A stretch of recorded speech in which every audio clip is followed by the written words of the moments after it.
Sahabat hikmah di balik kisah, beberapa waktu lalu sempat ada kehebohan soal naiknya tarif masuk Candi Borobudur hingga Rp750.000. Alasannya adalah untuk menjaga kelestarian warisan budaya bangsa. Pembatasan pengunjung memang harus dilakukan mengingat usia Candi Borobudur yang sudah sangat tua. Banyaknya pengunjung bisa membuat perubahan struktur candi. Belum lagi ditambah adanya paparan matahari, pergeseran lempeng bumi, dan berada dekat dengan Gunung Merapi, sangat rentan terjadinya kerusakan. Banyak pro dan kontra dari warga. Komentar-komentar penuh omelan bertebaran di media sosial. Tak sedikit pula yang mendukung rencana pemerintah. Namun belakangan akhirnya pemerintah memutuskan menunda kenaikan harga ini.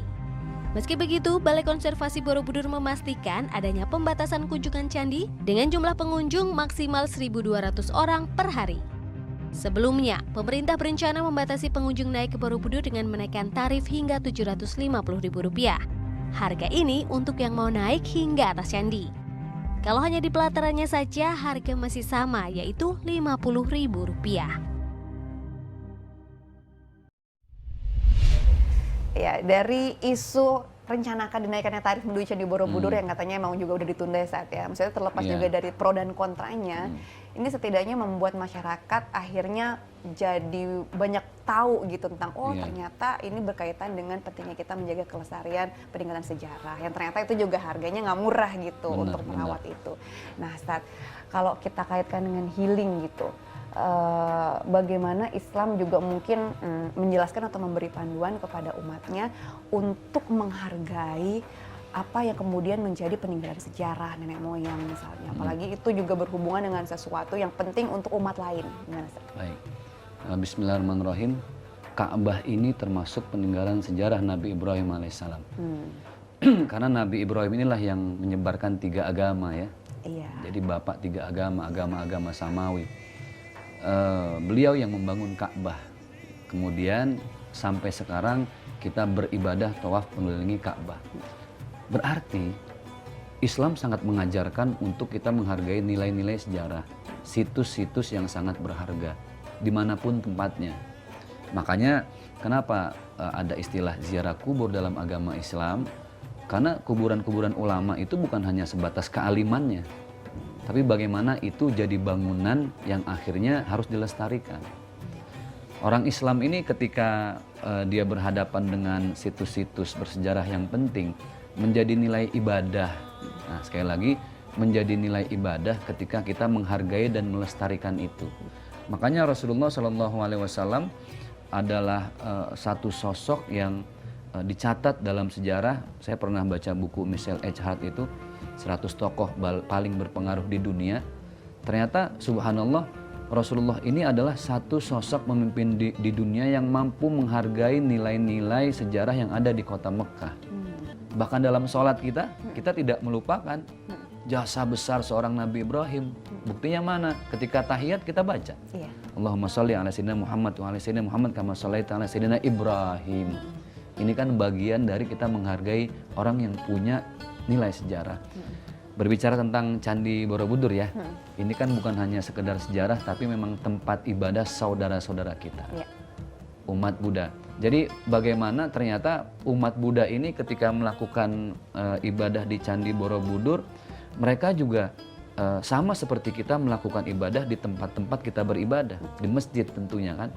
Dan ingat, keimanan kita seorang muslim itu tergantung bagaimana kita menghargai orang-orang yang di sekitar kita dan menghargai aturan serta undang-undang di sebuah negara.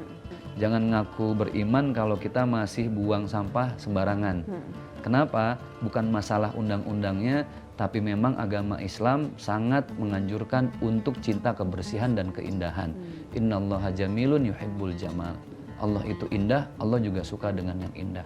Jangan juga ngaku beriman ketika kita healing di Candi Borobudur, tapi masih tidak menghargai itu tempat ibadah saudara kita dengan foto-foto seenaknya, selfie-selfie semaunya, padahal saudara kita yang umat Buddha juga beribadah di situ. Apakah mau masjid juga disepelekan seperti itu? Kan enggak. Makanya harus ada tenggang rasa. Dari tenggang rasa inilah akan tercipta sambung rasa. Itu yang disebut dengan hablum minallah. Hubungan kepada Allah, hubungan kepada manusia, nanti ada lagi hubungan antar umat satu agama dan antar umat beragama di Indonesia. Berarti di dalam Islam juga jelas yang namanya menghargai sejarah itu adalah kewajiban juga ya Ustaz ya? Kewajiban, yaitu kan dicontohkan oleh baginda Rasulullah SAW. Ya bukan hanya sekedar ibadah ya ketika kita tawaf keliling Ka'bah, tapi ketika Ka'bah dirawat, tempat sa'i dirawat, itu kan kita menghargai perjuangan Nabi Ibrahim, Siti Sarah, dan Nabi Ismail, situs-situs di mana dulu mereka mencatat sejarah yang begitu indah, yang akhirnya napak tilasnya masih kita lakukan sampai detik ini dengan prosesi haji dan umroh. Gitu. Haji dan umroh nggak bisa lepas dari bahwa kita juga menghargai sejarah. Yang pertama kali bangun Ka'bah Nabi Ibrahim, yang pertama kali sa'i Safa Marwah Siti Hajar istrinya dengan Nabi Ismail alaihissalam, itu kan menghargai nilai sejarah. Nah, ini nilai sejarah punya saudara kita umat Buddha. Maka sebaik-baiknya kita adalah kembali kepada konsep ukhuwah watoniyah, persaudaraan antar umat, bukan antar umat, antar sebangsa dan senegara. Jadi keimanan dan kesempurnaan keyakinan kita ini tidak hanya ditopang dari sholatnya aja, tapi juga ditopang dari bagaimana kita bertoleransi antar umat beda agama. Indahnya Islam itu toleransinya itu luar biasa ya Ustaz ya. Itu yang benar-benar justru di garis tebelin tuh toleransinya itu ya Ustaz ya. Betul. Demi tercapainya kedamaian untuk semua umat, nggak cuma sesama aja. Betul. Luar biasa, banyak sekali kisah hari ini tentang healing. Pokoknya healing boleh asal jangan hilang, apalagi kalau imannya yang hilang ya Ustaz ya. Jangan dong. Baik sahabat hikmah, demikian tadi kisah-kisah yang sudah kita bahas, yuk kita ambil sari-sarinya supaya kita bisa menjadi lebih baik dan juga lebih bijak lagi. Ingat, selalu ada hikmah di balik kisah. Saya Rahman Ustaz Zaki pamit. Wassalamualaikum warahmatullahi wabarakatuh. Waalaikumsalam.